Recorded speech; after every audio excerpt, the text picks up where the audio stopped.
ایک بادشاہ گزرا ہے جس کا نام مکران شاہ تھا۔ اس نے ایران کے بادشاہ پر حملہ کر دیا۔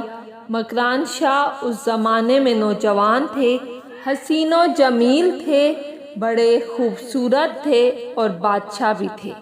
جس بادشاہ سے جنگ کرنے گئے وہ کمزور پڑ گیا، بوڑھا آدمی تھا۔ اس کی فوج بھاگ گئی تو اس نے جان چھڑانے کے لیے خود کو قلعے میں بند کر دیا۔ بہت بڑا قلعہ تھا۔ مکران شاہ نے اندر جانے کی سخت جدوجہد کی کہ کوئی راستہ مل جائے اندر جانے کا یا یہ باہر نکلے، لیکن کوئی راستہ نہ ملا۔ اس بادشاہ کی ایک شہزادی تھی، وہ چھت پہ چڑھی تو اس کی نظر مکران شاہ پر پڑی۔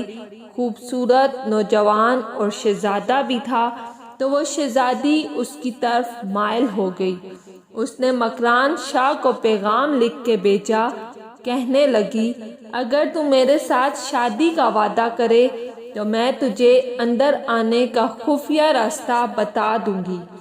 اس لیے کہ میرا باپ کمزور ہو گیا ہے، تو نوجوان ہے اور تیری خوبصورتی اور تیرے جاہ جلال نے مجھے مائل کر لیا ہے۔ اگر تو وعدہ کرتا ہے شادی کا تو میں تجھے راستہ بتاتی ہوں۔ بادشاہ کو تدبیر کی ضرورت تھی۔ اس نے کہا میں تیار ہوں، راستہ بتاؤ۔ اس نے خفیہ راستہ بتایا۔ مکران شاہ اندر گیا، بادشاہ کو پکڑا، اس کے باپ کو قتل کیا اور اس کے علاقے پر قبضہ کیا اور اس عورت سے شادی کر لی۔ ایک رات بستر پہ لیٹے تھے کہ شہزادی اٹھ کے بیٹھ گئی، کہنے لگی بستر پر کوئی چیز ہے؟ اس نے کہا کچھ بھی نہیں، میں نے خود دیکھ کر بچھایا ہے۔ کہنے لگے نہیں کچھ ہے۔ مکران شاہ نے اوپر سے چادر جو اٹھائی تو نیچے سے ایک دھاگا نکلا، ہاتھ پھیرتے تھے تو نظر نہیں آتا تھا۔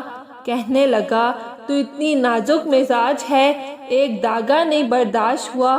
تو کہنے لگی میرا باپ مجھ سے بڑا پیار کرتا تھا، بڑی محبت کرتا تھا، 4 کنیزیں تھی۔ وہ کہتا تھا میری بیٹی جب بستر پر سوئے تو چادر میں بل نہیں ہونا چاہیے، اسے تکلیف ہوتی ہے۔ مجھ سے بڑا پیار کرتا تھا، محبت کرتا تھا۔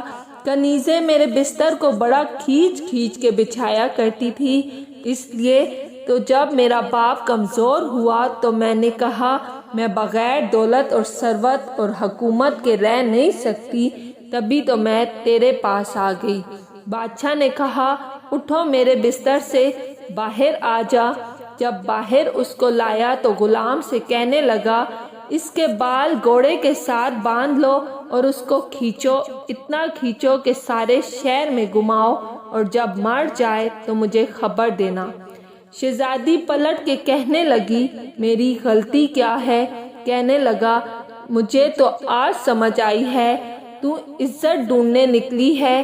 جو باپ 4 کنیزیں تیرے سرہانے کھڑے کرتا تھا، جب تو اس کی وفادار نہیں نکلی تو میری وفادار کیسے بنے گی؟ اگر آپ کو میری ویڈیو پسند آئی ہے تو لائک اور سبسکرائب لازمی کیجیے گا۔